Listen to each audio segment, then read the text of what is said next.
Hi everyone, welcome to another awesome tutorial, and in this video we are going to set up a contact form and we will see how we can convert one of those fields into a drop-down field.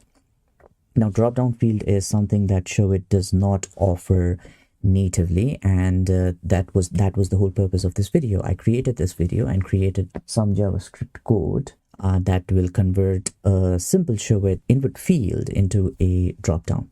So let's get started. First of all, you will need codes which are here on my website on the blog, and you can access that through the description. I have linked everything in the description of this video, and let's get started. So I have a blank canvas over here that I will use to set up a simple Showit contact form. So let's give this a title. Let's say we want to see this get in touch. Okay, so I am going to add a subheading field. I am going to increase the height to about 40 pixels so that it looks like a field, right? So, and then I'm going to add this over here. I'm going to go over to text styles, and I am going to increase the line height so that this is somewhere in the middle, right? So this is going to be our first drop down. So let's say we want this to say preferred mode of contact. Right, let's create a duplicate of this, and this is, let's say, where we record the name. Right, okay, so we'll go over to text properties, we'll enable input, we'll make this required, and the label is going to be name. This is going to be required and mode of contact. Let's have another drop down. Let's name this interested service. Sorry, my hands are all over the place. And we will rename this to interested service. We will add another field for message. And let's create a simple button. So we'll keep this somewhere around here. Let's add some lines to this. Right. Well, this was a quick work. I'm sure your contact form is going to look much better than this one. But that is basically the gist of it. We have created the fields, and let's say I want the interested service to be in the subject, preferred mode of contact, right? So now comes the part where we enter the codes. So we'll go over to the blog. I will copy this, and then I will go over to the page, and then in the inline JavaScript box, I will paste that. Right, now here comes the important part. Do you see this? The drop down field 1 and drop down field 2. So for us, our drop down field 1 is going to be the preferred mode of contact, and the drop down field 2 is going to be the interested service. Now the code over here, this accommodates up to 5 drop down fields, so you can create up to 5 drop down fields, which I think is more than sufficient. But for this tutorial example right here, we just have the 2. Now that we have pasted the JavaScript here, we will come back to this later, but first we want to copy the CSS as well. So the CSS code is this, and then we'll go ahead and copy that, and then we will paste that inside the custom CSS box like so, and then hit save. Now comes the important part. So for the preferred mode of contact, we would basically want it to be phone, email, Instagram, or text, right? What we'll do now is we will go over to the inline JavaScript, and for the first one we will delete all of this in the array, and we will enter our options. Now the options should be within single quotes, so we'll add a single quote here. The Showit code editor is very intuitive, and it'll give you hints, and when you add a single quote like this, it'll automatically add the closing quote for you. We will add phone, we will add email, we will add text, and then we will add Instagram. Sorry, I seem to have made an error here. Instead of a comma, I put in a full stop over there. So I'm going to add a comma and then hit save. Right, now our second drop-down field is going to be interested service, right? So for that, we will go over to our code once again and see the drop-down field 2. This is our second drop-down, and we will replace the options over here, right? So for this, instead of doing that, I have an easier method for you. So you can just simply copy this entire line, hit Control C or Command C if you are on Mac, open up a new tab, go over to gemini.google.com or ChatGPT or Claude or whatever AI assistant that you use, right? You can paste that over here and give them a prompt. Replace the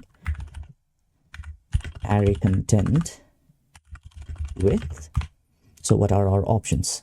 So interested service, let's say photography is one of them, videography is one of them, planning is one of them, and let's say albums is one of them, and Gemini will do that for you.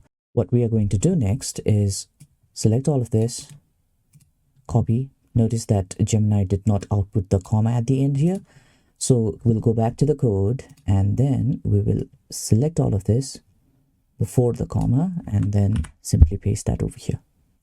Now once we hit save, now comes the time where we have to add our class names. So we'll go over here and add two class names. One is Dropdown hyphen field, and the next one is going to be the number, Dropdown hyphen field with the number. So we want this to be number 1, so we'll add 1 after the field.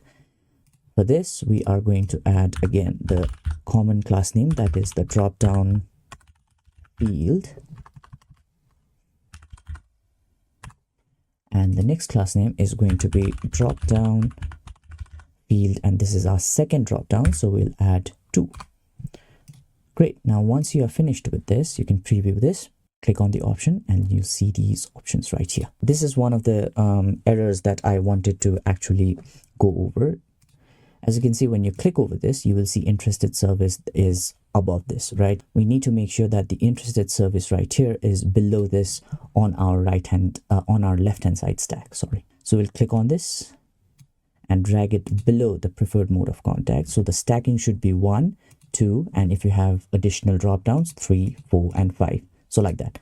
So now that we have done that, we'll go ahead and preview this, and when we click on this, the drop down will appear. You will see the line is still visible because the line is above, this line is still above our preferred mode of contact. So we will select all of these lines and make sure that they are behind all of this. We'll go ahead again and preview and then click on preferred mode of contact, right? So right now it's not that obvious that this is a drop down, right? So what we'll need to do here is now go ahead and add an icon. So for this icon, we are going to click here and search for an arrow. I'm going to use this one, but you're free to use any one. We will resize this some, rotate this 90, and then place this right next to preferred mode of contact, right? Now, the next thing that we need to do is we need to make sure that this arrow itself is behind preferred mode of contact, because if someone clicks on the arrow, nothing's going to happen, right? So we are going to go over here and just under preferred mode of contact, we can place that over here. Or if you have multiple drop downs, it's always safe to just have them below all of your drop downs. So we have this right here, and when you preview this and someone can click on this, they will see all of the drop downs.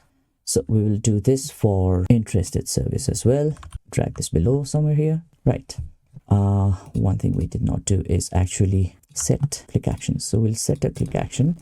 Let's say canvas, this canvas, and most of us have 2 views. Form is in one view and the thank you message is in another view. Some of us are using a thank you page. So for this tutorial, I'm not going to do any of that. I'm just going to switch view to view 1. And then the thing that we are most concerned with is the submit form, right?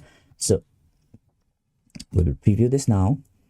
Name is going to be test. Preferred mode of contact is going to be email. Interested service is going to be videography. This is a test. Right? And then we'll go ahead and submit it. The form resets, which means the message has been sent. We will go ahead and look at our account. We'll go over to our contact form messages, and there you see interested services videography, mode of contact is email, name is test, messages this is a test, and interested service is videography. Right, so that is basically how you do it. You can optimize this for mobile, and this will work with touch devices as well. And this is basically the gist of it. I know it does require you to jump through a few hoops, but at the end, this is a very effective solution if you do not want to invest in another third-party embed that you need to do with Showit, which you cannot, style properly. And for simple messages like that, you can just go ahead and create a contact form like this and convert the contact form fields into a drop down with the code. All of this is available absolutely free on my blog. Do check it out. There are other tutorials as well that you can check out. So that is it. Thank you for watching. Please hit the subscribe button, like the video, and share it if you found it helpful. And thanks for watching. I'll see you with the next tutorial. Bye bye.